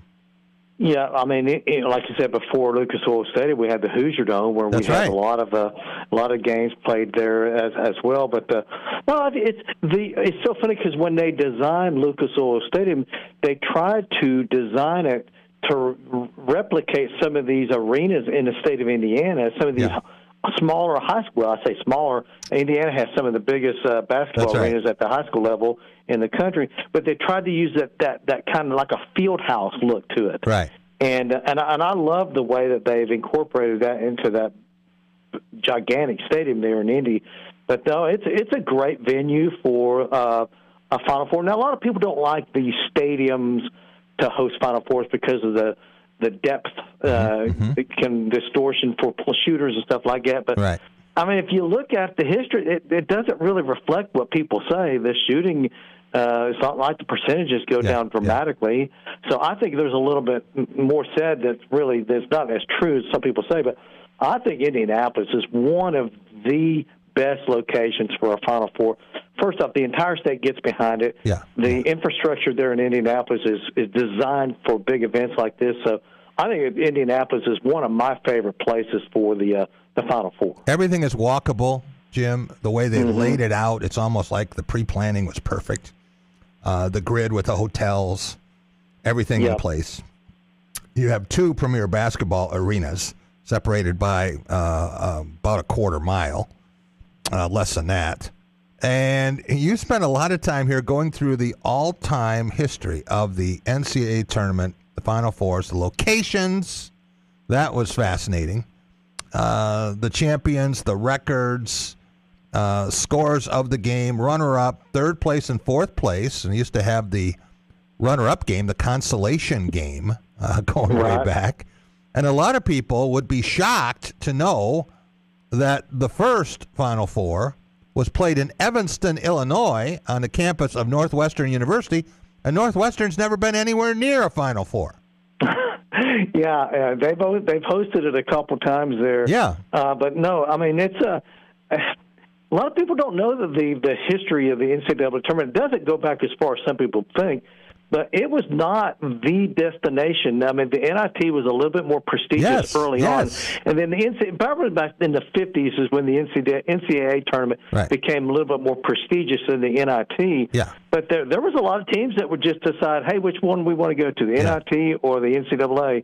And a lot of teams selected the NIT back then. But that's right. No, it's got a great history now. It really does. And for Big Ten fans, Jim, people think, well, we know the teams that are powers, but there are more NCAA championships for the teams that just joined the Big Ten, for West Coast schools, than there are for the other 16 combined Now, a lot of that has to do with UCLA with the most championships, Yeah. 11 and 10 in 12 seasons. But the first NCAA champion was also a new addition to the Big 18. You want to tell us about what happened? The first NCAA tournament in 1939, 2 current Big Ten teams. That's right. Oregon, their nickname, well, of course, they were always the Ducks, but they had another nickname called the Big Firs for the big fir trees there in Oregon, because they had a lot of big guys on that team, and they defeated Ohio State in that first national championship game in Evanston by the whopping score of 46-33. Obviously, no shot clock back then, Jack, and no 3-point line. So, and obviously, I don't think the shooting skills were as good then as they are these days. But so and Oklahoma was a third-place team, and Villanova fourth-place team. So you got some familiar names back then. But a lot of people don't realize that Oregon does have a national championship at the basketball level. Jim, one of the things I love to do, and you're probably a victim of this at some point, is give my friends more work to do. And I have one suggestion I would like to see you put in next year's NCAA tournament blitz, okay?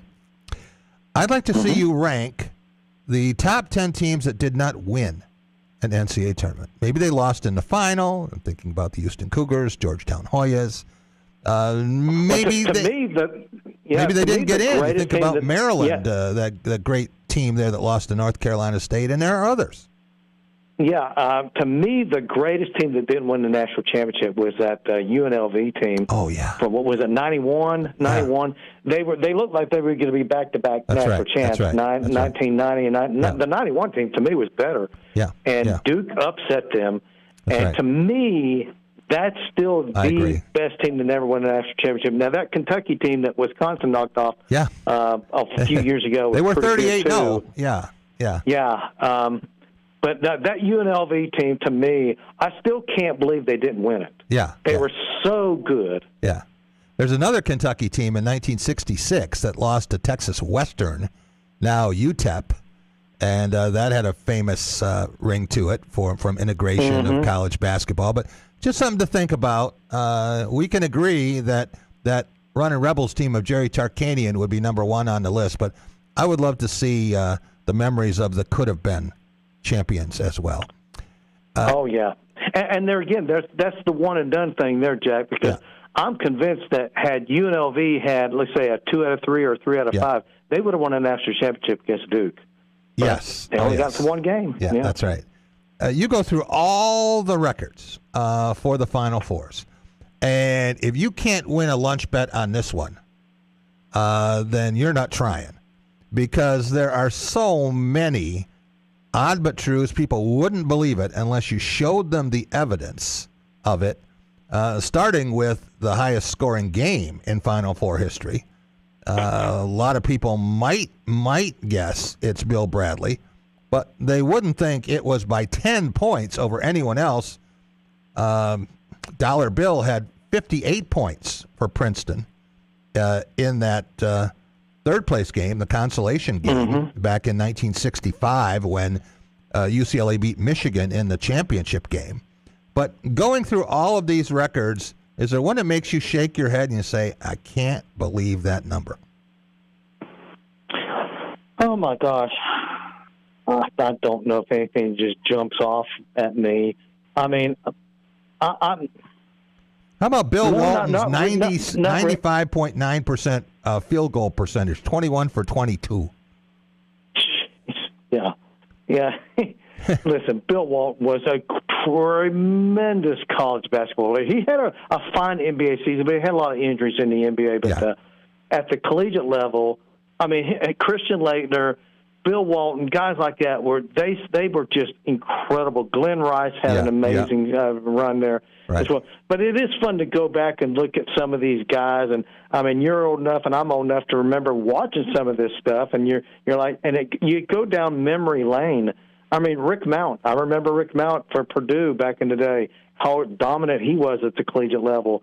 But yeah, Bill Walton, he just stands out, man. He was a great college basketball player. How about Bill Russell with 27 rebounds in a game against Iowa And then you break it up since 1973, so that gives the other guys a fair chance because there were so many more rebounds before.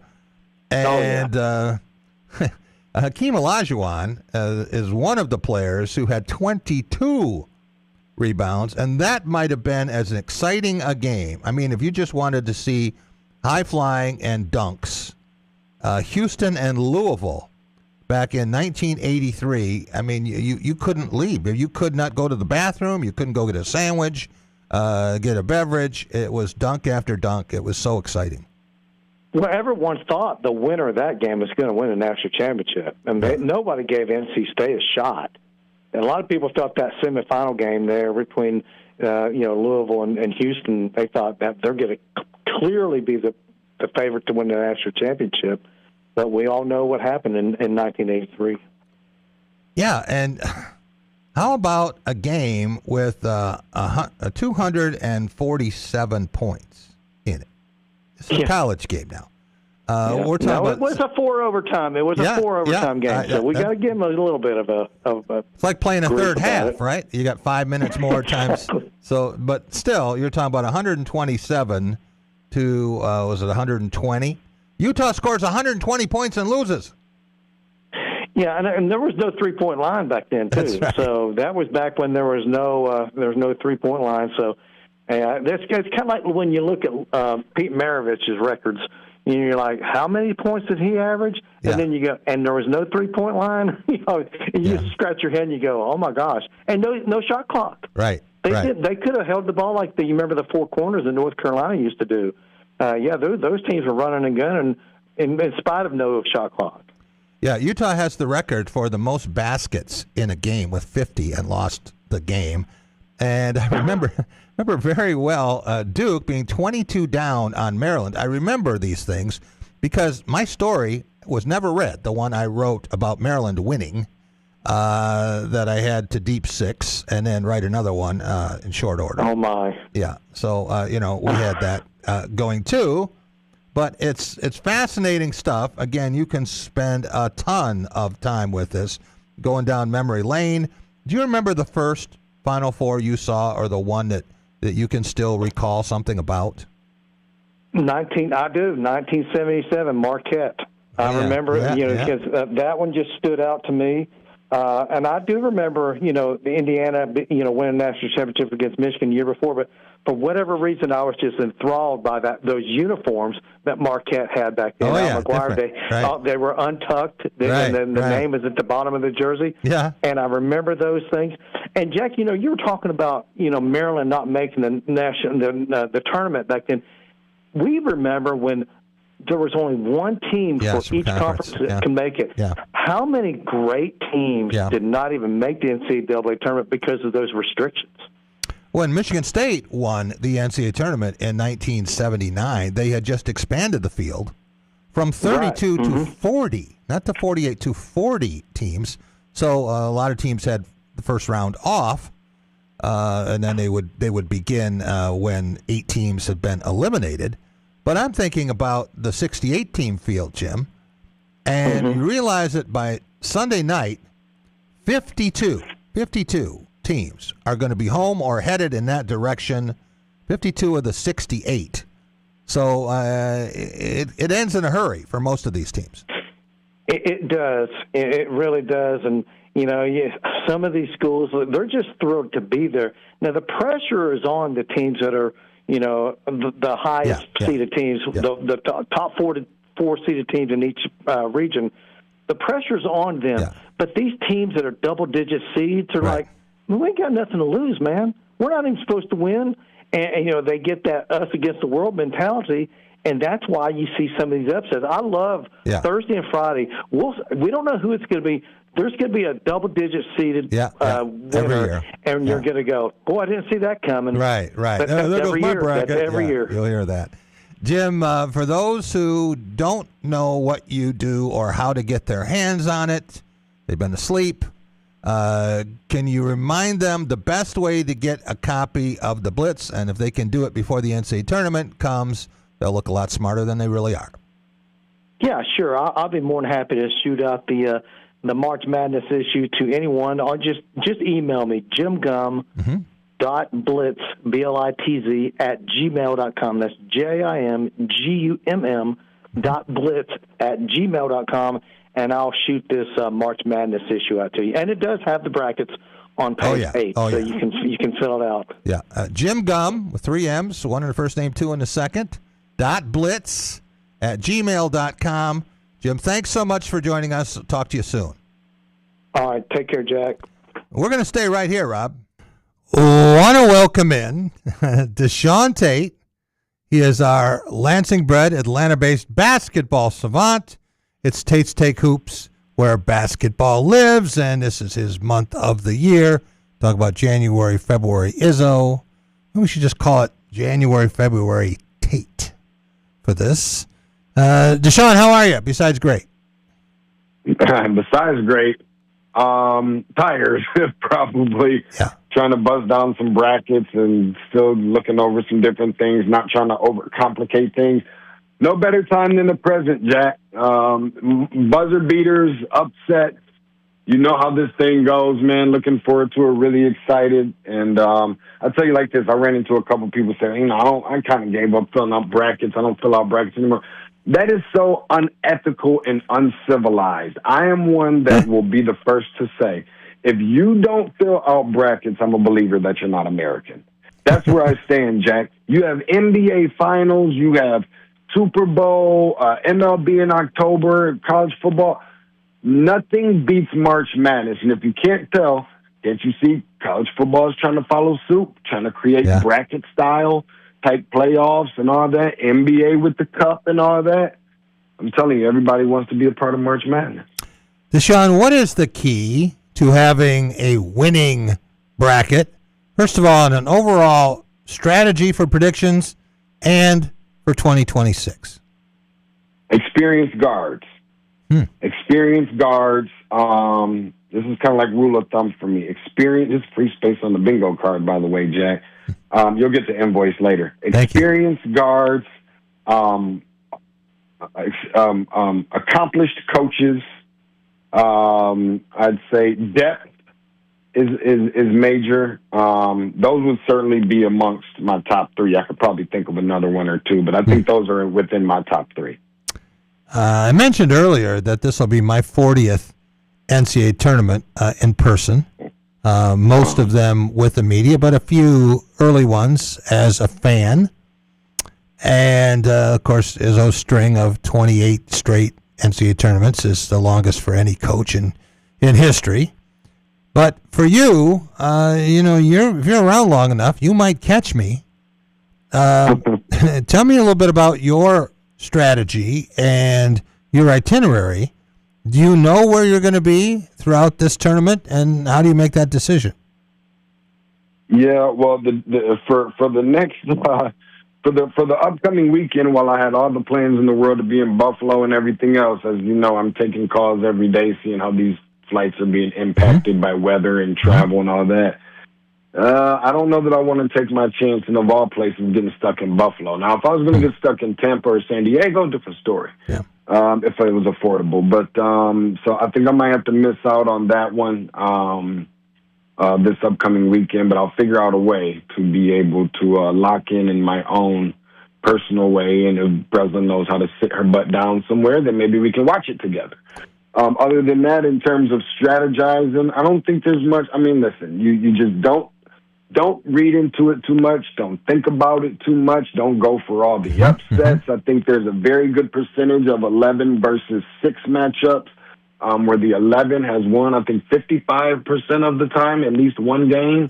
Right. It feels like that's taken over the 5-12 matchup a little bit, in my personal opinion, but just not try to overdo it too much. I got a couple other things, but I'll have to charge the people for those ones. Do you know where you would be in week 2 for the regional phase? As of now, that plan would be Washington, D.C. Okay. As of right now. That's what the fingers is crossed. Fingers, toes, X's crossed, T's crossed, everything's crossed. I's even. And then covering another Final Four. This will be how many for you? This would be number 12 overall and number 11 consecutive. Very good. Very good. Do you have any problems getting credentialed? Because I know some people who've been very disappointed. They haven't been to a first-round site, and then they find out the NCAA says, no, you can't cover a second-round site. I don't, although... Unless you're on the team media list, okay? Wow. Or your organization has someone at the first round. Now, you can go from, let's say, the Detroit Free Press could have one person covering, and then they could add people. But if your organization doesn't cover a first-round site, you are not guaranteed the opportunity. In fact, it is difficult. You have to go through a special appeal process, which doesn't happen successfully very often, to get credentialed for the rest of the tournament. I'm not sure that I knew that. So also, essentially, you're telling me it sounds like you got to be at the first, second round game in order to get to the Sweet 16 and Elite 8. That's right. That might change some things. I'll have to see. You know, and it's crazy. And you don't have to be at the same site. I mean, I would love to see you in Buffalo, but it's Greenville, right? And there's places that are closer to you. Absolutely. Within driving distance. Yeah, that's all of that. I feel like is about to change as soon as we end this interview. All right. You have been to Indianapolis before for Final Fours. I remember being with you there in 2015, right?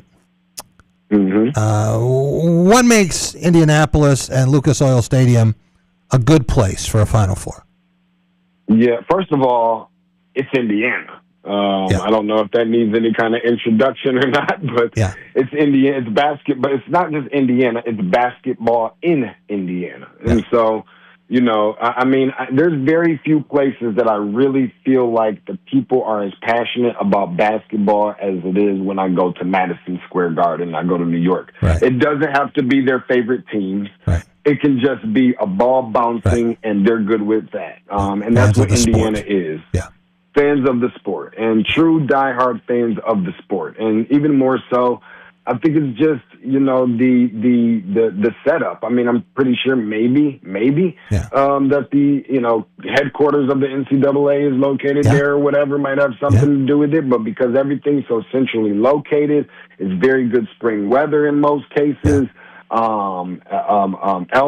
Elmo's is always a plus. If you want to get your eat on for some steak or what have you, if you're into that sort of thing. So that shrimp I think cocktail. it's because everything's there you go. Everything's right there in front of you within walking distance, and I think that makes it some of the most you know, iconic, you know, basketball location that there is. Right.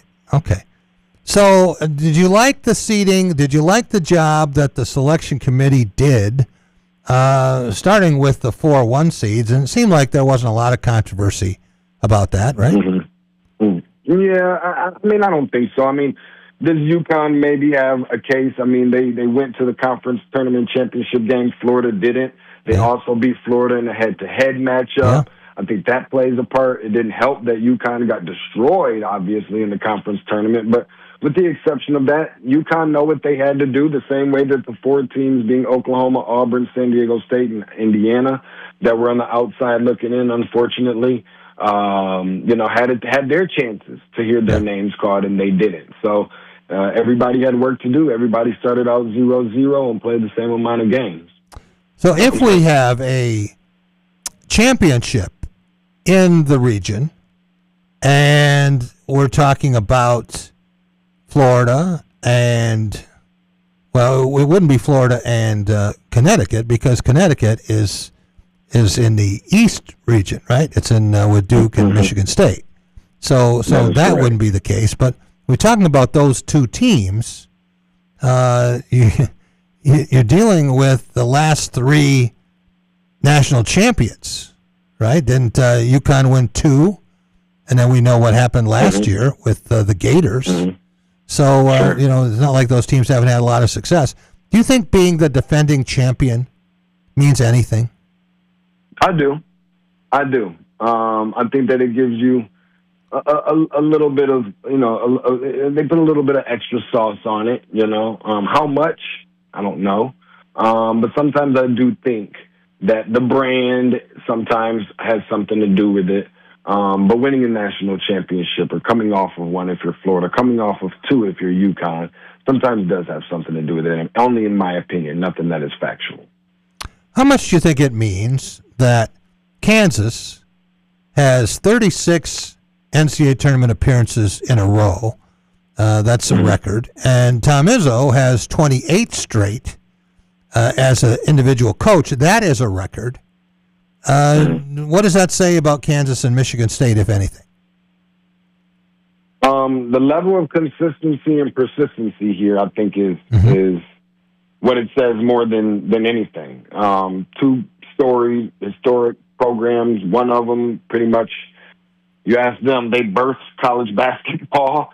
And Michigan State just being a program who, before Tom Izzo took the job, just wanted to be in the conversation again consistently with some of the likes of your Kansas and Kentucky's, Duke, North Carolina, and so on. So much to the point where, in a lot of people's opinion, probably passed up some of the more prestigious programs like Indiana, UCLA, and some of those, just from a consistency, recent consistent standpoint. So I think that it just really says that you got to be in it to win it. People, when is Michigan State going to? I don't know, but I know that they have chances to do. They don't have a chance. Well, they're in it. And they've been in it 28 years consecutively, more than anyone else, obviously the exception being Kansas, but one of those were erased out of the record books for Kansas, if you want to be technical. So I just think that it says something about, there's so many different generations of this that have gone through for, teams like Kansas, for programs like Michigan State and Tom Izzo. So many different ways of recruiting has been changed. NILs, transfer portal rules, all these different things. When you're still able to do it, I know one thing. If you're not in it, you can't win it. Yep. And they're in it, and they got a chance. So Tom Izzo has led teams to 8 Final Fours. Someone pointed out to me that means that he lost in 7 of them. Whatever. But I look at Arizona, and I think Arizona is a popular pick to win it this year. And remember when they did win it in 1997. But since 2001, do you know how many Final Fours the Wildcats have been in? Zero. And, there are a lot of schools like that. There are a lot of schools that have never won a championship. Purdue, one of the most storied programs in history, has not won a national championship. Came very close. Got in the championship game, lost to Connecticut a couple years ago. But, there's something to be said for that as well. And I've made the statement before. I'm going to make it again here, Deshaun.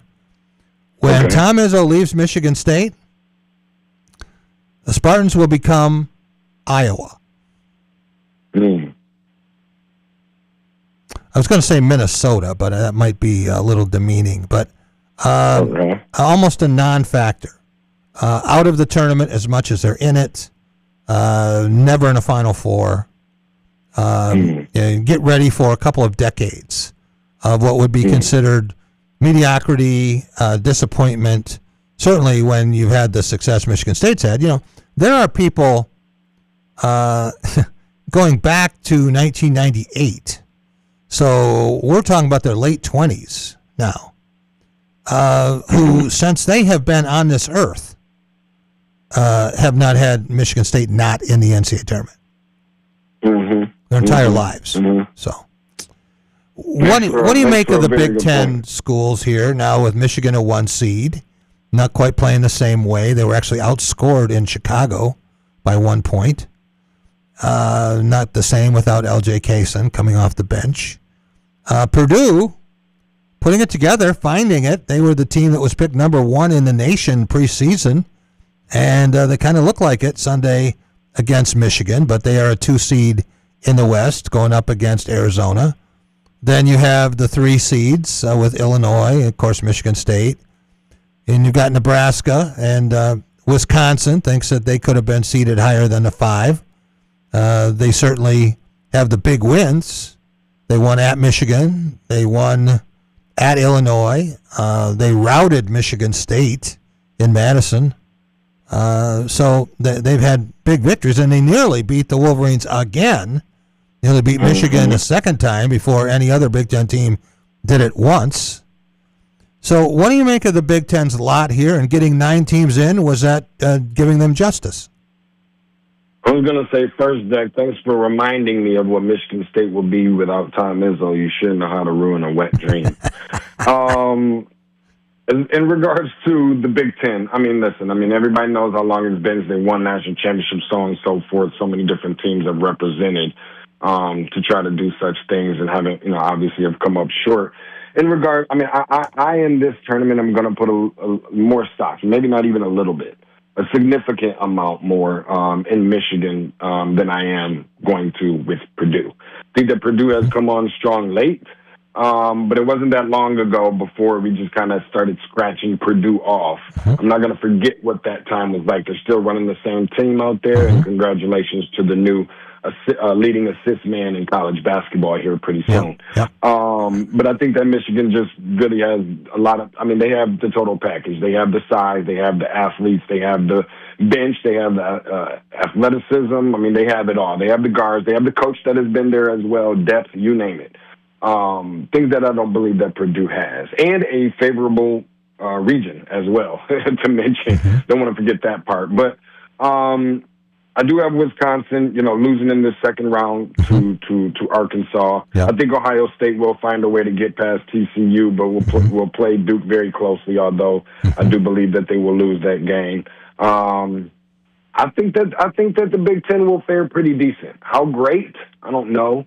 But pretty good. Better than in past years where people said, they're the best conference in the country, and I think they were at the time. And then of all the teams that got in, maybe close to 10 of them, I think Michigan was the only one after the first weekend hanging around. As much as that disappointed me to see it, it happened. But I'll say as much to say that it is a conference that is just constantly getting stronger, slowly, but stronger. And for them to be in competition right now amongst the best for the best conference in the country, right alongside the Big 12, that I do think is a smidgen stronger than the Big 10 this year. It's sometimes it's hard for me to put teams in there like Illinois. As much as I would love to, nobody's probably disappointed me more with the talent that they've got that I believed in as much as I have as them, besides Texas. So I think that they'll have a strong showing in the tournament. But we'll just have to look and see how many of those are going to fare after, the Sweet 16. To me, that's what would be the tell-all for how good of a conference Michigan is in this tournament. So what do you see from the Spartans? We saw Jay Billis and Seth Greenberg both pick Michigan State. And can you hear me laughing, Jack? Can you hear me chuckling? Yeah, and Jay trying to get in with Tom Izzo again. They haven't been on the same wavelength here regarding name, image, and likeness. And Seth Greenberg, one of Tom's best friends. So that caught a couple people off guard. But so did Clark Kellogg, picking Purdue to win the whole thing. That surprised a lot of people. What does that tell you, that there was that much love for the Big Ten and it didn't involve Michigan? It told me something. It did. I honestly, based off the type of team that Michigan State, not even the type of team that Michigan State has this year, but the way that Michigan State appeared to not have been playing as well during the time that we typically see them play well versus at the beginning of the season, going into the new year, and I think only having one loss or something like that, maybe to Duke or whatever it was. So, it's a little bit surprising. I think sometimes people tend to forget about Michigan State and not pick them because they feel like that they just find a way to crumble, in the later, Final Fours or whatever, what have you. And some people remember and know what Tom Izzo and Michigan State is capable of and whose way to stay out of. I'll tell you what, I think we talked about this back when we were, me and you were at Madison Square Garden back in November. I think, and don't quote me, I can't remember, but I think this is the longest time under Tom Izzo that the team has gone without a Final Four since 2019. Obviously 2020 COVID year, whatever, what have you, but 5 or 6 years going by and Michigan State's not playing in the Final Four, it sounds like it's time to get back there. Indianapolis has been pretty good to them. 2000, 2010, 2015, been pretty good to Duke as well. 3 of their 5 titles have come there. So I think that they'll have a good showing. I'd be really interested to see the way that it looks if they find a way to meet up with Duke again. Yeah. If they find a way to meet up with a team that can be as physical as they are, like St. John's, or even the team that they played when the game didn't count during the exhibition against UConn.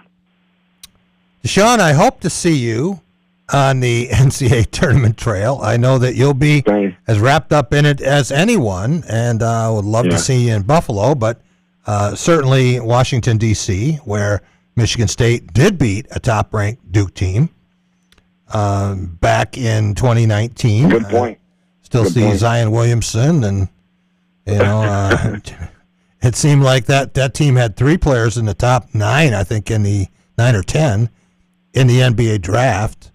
So, Michigan State knows what it's like, and it also beat Duke in 2005. That was a team that Krzyzewski thought was capable of going all the way, certainly, and Michigan State derailed them. So we'll see what happens with Duke and the injuries. Do you know any more about that? Do you know about the 2 players who certainly Caleb Foster has beaten Michigan State before, did that in the Champions Classic. But what do you make of those 2 injuries? He played a big part at sinking some critical free throws down the stretch at Breslin back in early in the year as well. Yeah. I'll say this much: not about being on crutches or just in a walking boot. He's on one of the scooters. So I don't anticipate that he'll be back anytime soon. I think they said, fingers crossed, wishful thinking, that he's going to be back for the Final Four in the event that they get there, which I don't anticipate that they will. And then the big center in the middle, Gamba, they expect him to be back for the first round of the NCAA tournament, although I think that they may possibly feel like against the 16 seed that they may not need him, so a couple extra days of good bill of health. Well, having him there will make a difference. He was a critical player for them against Michigan and some of their other big wins. Deshaun, thanks so much for joining us. Really appreciate it. Look for you soon, buddy. Sounds good. Thanks, Jack, and thanks, Boston Rob. All right. I want to thank all of our guests today. John Smoltz. It's always great when you can get Smoltzy on the show, and he was in a vehicle. That's why it explains maybe some of the phone problems, but he is headed to do the World Baseball Classic Championship game, Team USA and Venezuela tonight. Tony Garcia just about to leave for Buffalo, and Michigan will be playing in the 3rd of the 4 games there. Michigan State in the 2nd game at KeyBank Center, and Michigan's going to find out who it's going to play tonight. Got the game in Dayton. That'll tell us a little bit more. Also want to thank Pat Fitzgerald for being so entertaining today in the press conference after his first practice. Jim Gum from the Blitz newsletter in Cleveland, Tennessee. You got to get hands on that. And Deshaun Tate, our basketball savant. Have a great night, everyone.